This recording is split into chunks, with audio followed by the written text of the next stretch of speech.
Harbolnas masih jauh, Lebaran dan Hari Raya udah lewat. Tapi ada loh yang rajin courting sini, courting sana. Bukan di mall atau marketplace.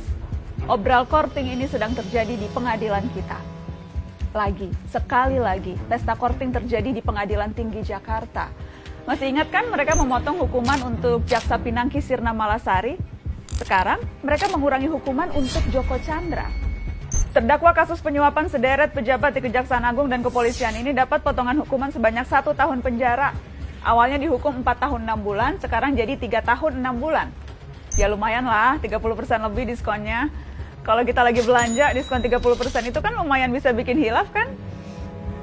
Courtingan hukuman untuk Joko Chandra kali ini dengan alasan karena Joko sudah menjalani pidana penjara terkait kasus sebelumnya, pengalihan utang atau sesi Bank Bali di tahun 2009. Alasan lain, Joko juga sudah menyerahkan dana yang ada dalam escrow account Bank Bali sebesar 546 miliar rupiah. Duh, gimana sih? Fakta bahwa yang bersangkutan pernah terbukti bersalah melanggar hukum, kok jadi alasan hukuman berikutnya jadi lebih ringan?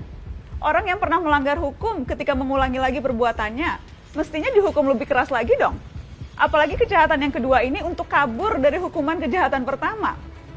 Jelas-jelas kejahatan kedua dilakukan untuk melecehkan hukum dan pengadilan. Kok malah jadi alasan untuk diberi keringanan? 4 dari 5 hakim yang mengkorting hukuman Joko Chandra ini juga hakim yang memotong hukuman Jaksa Pinangki. Ladies and gentlemen, please welcome Muhammad Yusuf sebagai Hakim Ketua, Haryono, Singgih Budi Prakoso, dan Reni Halid sebagai Hakim Anggota. Keempatnya sama-sama mengkorting hukuman Pinangki dan Joko Chandra. Nah, kalau Joko Chandra dikorting 30%, Pinangki ini kortingannya malah 60%. Dari 10 tahun menjadi 4 tahun. 60% dong. Kurang hilaf apa lagi coba kalau kita belanja diskonnya segitu. Satu hal lagi juga terungkap. Pinangki hingga akhir Juli ternyata belum juga dipindah ke lapas, tapi masih ditahan di rutan Kejaksaan Agung. Alasannya, hanya soal administrasi dan kejaksaan sedang banyak pekerjaan. Tenaga harus dijaga karena masih pandemi. Jangan lupa, ada lagi yang barusan terima kemurahan hati juga. Juliari Batubara, mantan Menteri Sosial yang tersangkut kasus tilap menilap dana bansos. Ia dituntut 11 tahun penjara oleh jaksa dari KPK. Korupsi di tengah pandemi loh. Kurang buas apa lagi coba? Perlu digarisbawahi, jaksa yang menuntut 11 tahun itu dari KPK. Iya, KPK anak buahnya Pak Firly Bahuri. KPK yang sekarang itu, yang beberapa bulan lalu berani koar-koar soal hukuman mati mereka yang menilap uang rakyat di masa pandemi.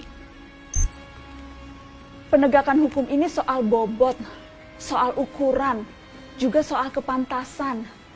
Yang pegang kendali memang hanya beberapa, tapi kita bisa menilai seberapa impas dan pantas. Akil Mohtar, Ketua Mahkamah Konstitusi yang tersangkut suap pemilu kada, bisa dituntut seumur hidup. Kenapa yang mencatut uang makannya rakyat miskin yang sedang terjepit karena pandemi, kok hanya 11 tahun? Repot ini, repot. Tujuan sanksi yang berat adalah memberi efek jerak, agar kita semua siapapun itu ngeri dengan hukumannya, agar siapapun jadi berpikir ratusan kali sebelum berbuat jahat. Kalau hukumannya ringan, tuntutannya enteng, dan masih dikorting sampai 60% begitu, siapa yang kapok? Di mana-mana flash sale itu, diskonan itu, untuk mengundang orang datang dan belanja. Korting hukuman korupsi ini kan jadinya kayak undangan ya. Undangan untuk yuk, belanja yuk. Tapi belanjanya pakai uang rakyat, uang kita-kita juga. Kita lagi yang nombok. Rakyat lagi yang harus urunan lewat pajak, urunan subsidi. Dan ini beneran loh. Jadi, selama rentang 2001 sampai 2015, diperkirakan kerugian negara karena korupsi mencapai 203,9 triliun rupiah.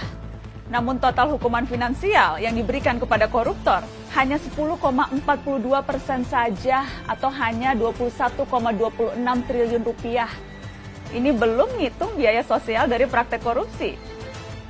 Kalau pakai hitungan ICW itu, 203,9 triliun dikurangi 21,26 triliun, negara masih nombok sekitar 182 triliun lebih.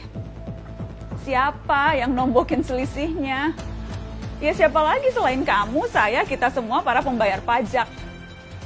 Yang harus kapok kan para koruptor ya. Kok malah lama-lama kayak kita yang kapok ya?